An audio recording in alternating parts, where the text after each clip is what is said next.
kumkhosa uzawusingenisa kulaa ndlela yasedolorosa. Ngicela simphakamise.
abasasazi beziko labantu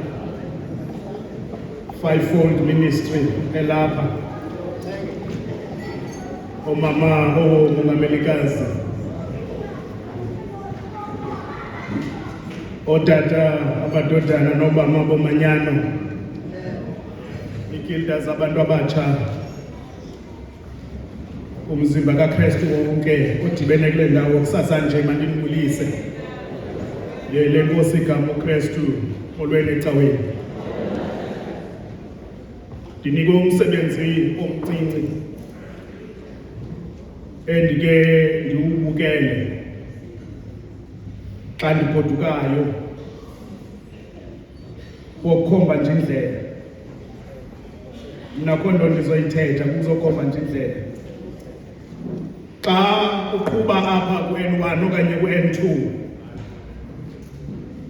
siyazazi uba iindlela zethu ziyalungiswa. Akunqabanga into yoba udibane netraka okanye udibane nemoto encinane kunezinye enombhalo obovu obhalwe abnormal, ihamba ibetha izibane ezibovu ibaleka ubheka phambili. Ndilo moto namhlanje ezothi lungani khona into ezayo apha emva kwam. Mna ndizanga kuzothetha zobaleka nje ndixelele loo moto incinane ndisithi kukhona umthwalo omkhulu ozayo apha emva kwam. Ivangeli kaYohane isahluko le-19 ivesi ye-17 ethwele umnqamlezo wakhe waphuma waya endaweni okuthiwa yeyoKhakhayi ekuthiwa ngesiHebhere iGologotha, apho bambethelela khona emnqamlezweni. Lilizwi lenkosi eli, inkosi ekubawe ehlala ezulwini bayisikelele ngoku nangona phakade. Amen. Ethwele umnqamlezo wakhe waphuma.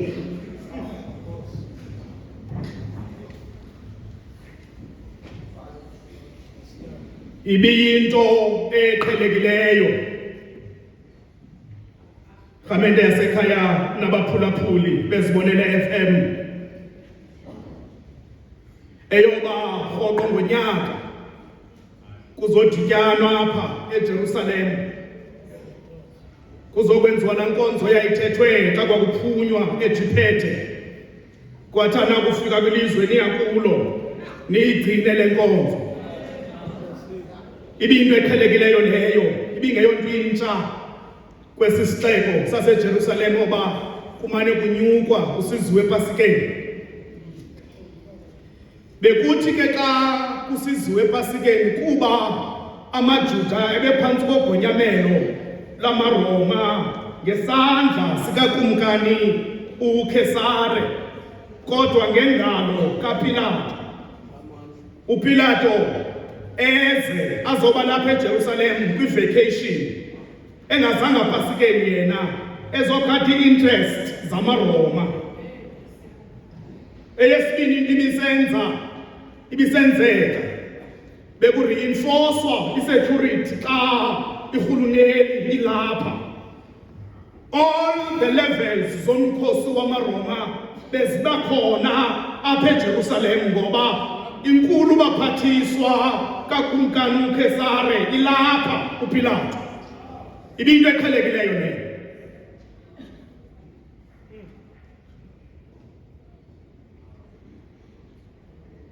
Kujika ingoma bashumayeli basekhaya ebiculwe ngecawe isithi hosana enyangweni nyana kaDafide.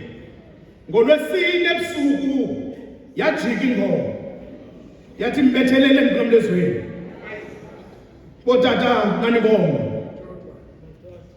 amachule amaJuda akhangela isizathu ngoba befundisi basekhaya kunabantu who benefit from the chaos eyenzekayo elizweni.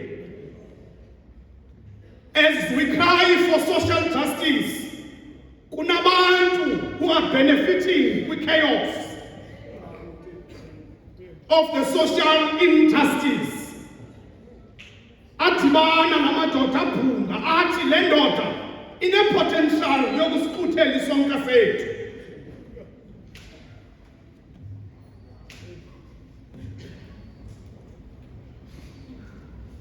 Kwakhangela izizathu zathi ngazikhangelwa kwacaboba asizumncamathela ethwele umnqamlezo wakhe waphuma. Lungani befundisi basekhaya, lungani befundisi basekhaya. Mabini amatyala aye abunamathela kwizizathu ebezibekiwe. Eyokuqala charge was a religious charge.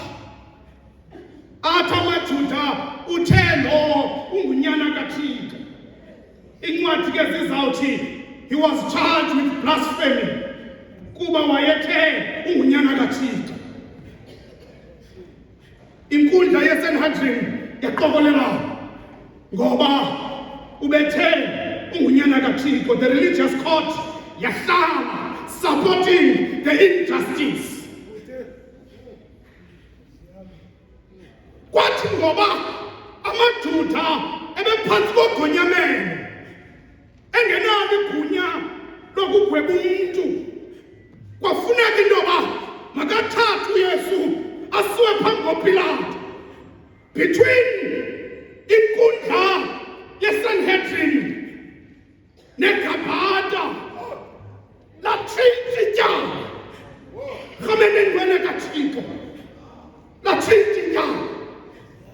Wabeka ityala le-civil charge.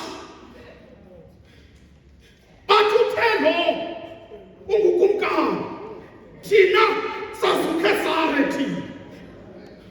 Phofu aba bantu bazuKhesare bayalila bafuna ukuphuma phansi kwesandla esigadalala sikaKhesare.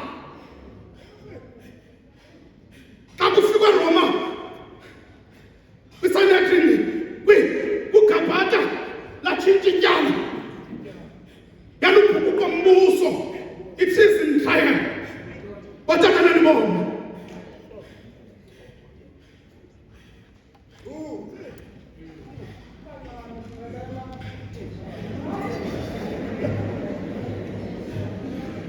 Lanamathela ke lityala. Lanamathela ke lityala. Kwacaba ingaxoxwa apha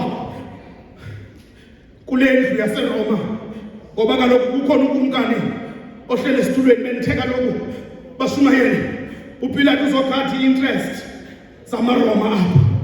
Akezanga pasikeni kwafuneka uba makuxoxwe elityala, kwafuna malixoxwe elityala. Laxoxwa ke liyaziwa uba liyaxoxwa ke. Kodwa ekuseni uPilato wabiza amanzi wahlamba izandla. Ngokomthetho wamaRoma ukuhlamba izandla ibikuzidistance, ibikukuthi mna ndiyaphuma kule nto. Rhameneni ngcwele kaThixo wabiza amanzi wahlamba izandla uPilato. Kodwa xa egqiba ukuhlamba izandla wamkhululela kubo uYesu. Befundisi basekhaya wathi nanku umntu, siboneleni nina. Rhameneni ngcwele kaThixo wathi xa egqiba kutsho amthabatha amadoni amasoldathi ahamba naye. Rhameneni ngcwele kaThixo ayokugubela icebo ukuqala. Xa ifika apho wabothelelwa esidikeni uYesu wabethwa izihlandlo ezima-39. Rhameneni ngcwele kaThixo xa igqitywa kubethwa uYesu kaThixo wathatyathwa wasondezwa eqokomnqamlezo ebezawuthwala. Rhameneni yasekhaya ewuthwala umnqamlezo waphuma wabheka kwindawo ekuthiwa iGolgotha. Babamanani botata,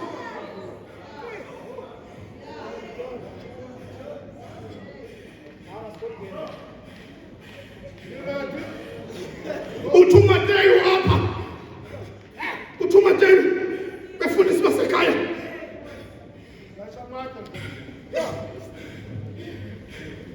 ezihlambile uPilato izandla kodwa wabhala emnqamlezweni. uMateyu 27 verse 37 uthi kwakubhalwe into ethi lo nguYesu kumkani wamaJuda. uMarko kwisahluko lesi-15 26 verse uthi kwakuthiwe nje ukumkani wamaJuda.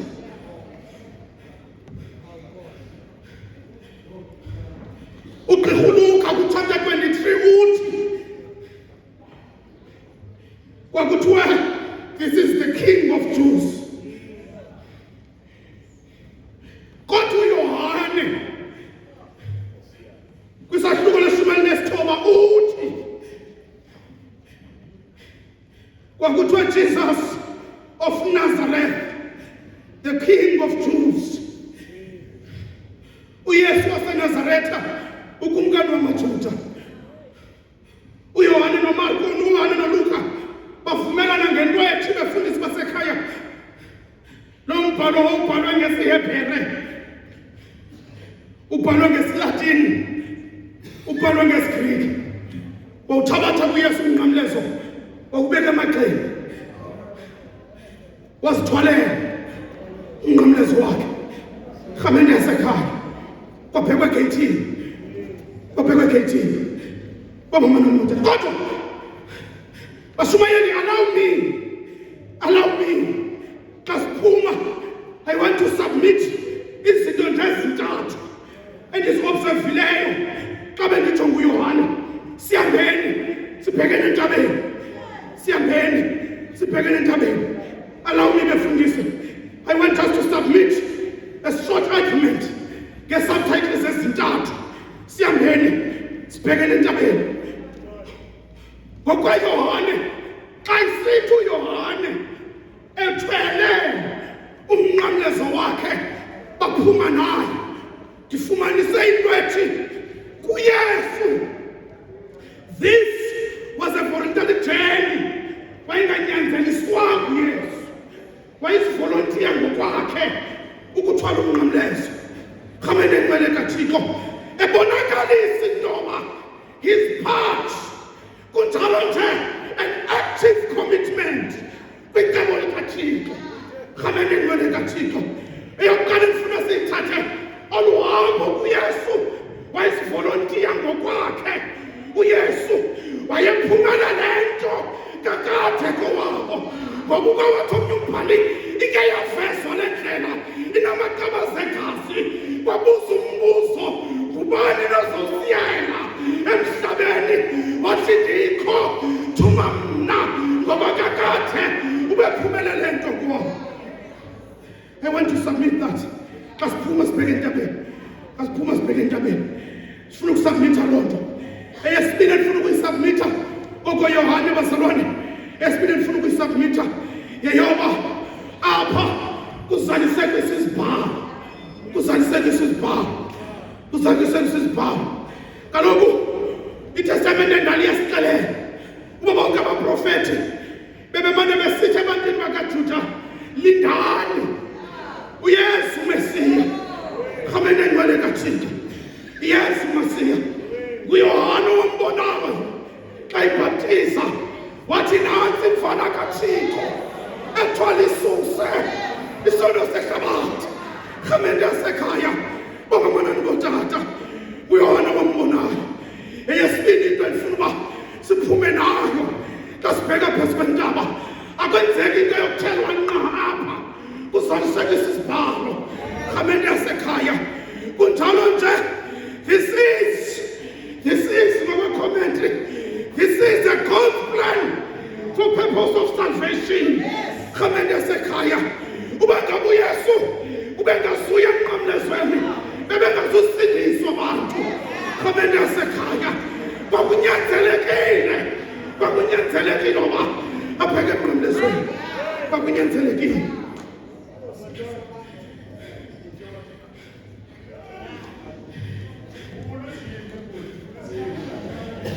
Eyesithathu that I want to submit kuba siyaphuma befundise sibheke entabeni.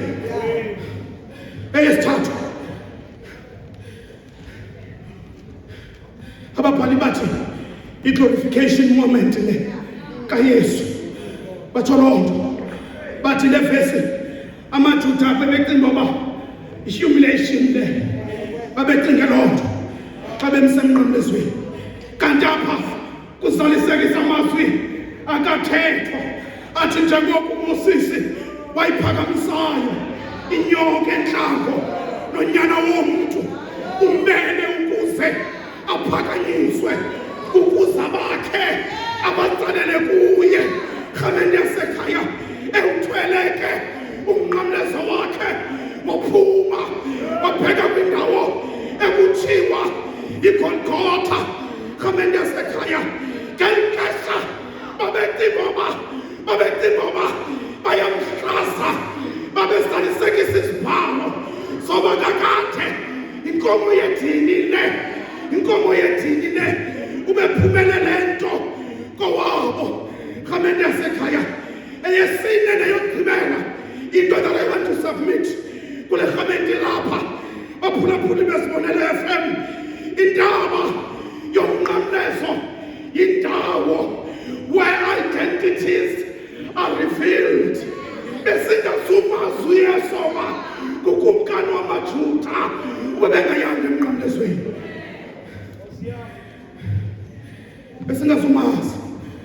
besingazumazi rhamente yasekhaya besingazumazi masihambeni ke befundisi sibhekene emnqamlezweni waphuma ke ethwele umnqamlezo ngenxa yexesha baphulaphule zawuyeka abazalwane ngelithi waphuma ethwele umnqamlezo wakhe xa iphuma uYesu ewuthwele umnqamlezo wakhe kwizinto ezininzi ezenzekileyo endleleni uke wawa nokuwa uYesu rhamente yasekhaya ndizothi kuwe don't panic xa usiwa uthwele umnqamlezo amandla okuhamba xa uthwele umnqamlezo afunyana emadolweni rhamente yasekhaya afunyana emadolweni ubuzawuhamba uthwele umnqamlezo kuyanyanzeleka uqale emadolweni enye into eyenzekileyo yesibini xa ndiyeka befundisi basekhaya eyenzeka apha endleleni uYesu udibene nonina uMariya kwathi qatha amazwi ombingelele etempileni nawe mfazi ikhele ndiyakutya umphefumlo wakho wabamanani bootata kodwa wenyuka uYesu nomnqamlezo wakhe ebheka phezu kwentaba ngeli xesha enyuka kwalathi ipenshine yomxhomi uSkipiyo rhamente yasekhaya wenyuka kanyuka uYesu ngapha uyenyuka uSkipiyo ubheka phezu kwentaba kwafikwa baphulaphuli besiko labantu kwafikwa phezu kwentaba befundisi basekhaya kwafikwa phezu kwentaba rhamente yasekhaya kwafikwa phezu kwentaba xa kufikwa phezu kwentaba wendlalwa umnqamlezo bambalapha wendlalwa umnqamlezo wasondezwa uYesu emnqamlezweni rhamente yasekhaya xa isondezwa bathi ababhali baziyela emnqamlezweni akanyanzelwa abakakathe inkomo yethini le rhamente yasekhaya xa ilaliswa sabethu isikhonkwane wathula uYesu akathetha rhamente yasekhaya xa sibethwa sesibini wathula uYesu akathetha befundisi basekhaya waphakanyiswa umnqamlezo wathetha uYesu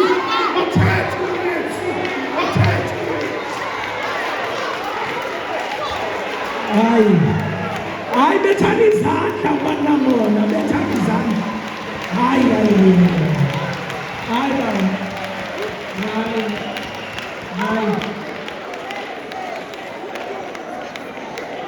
hayi bethani izandla ndinokubona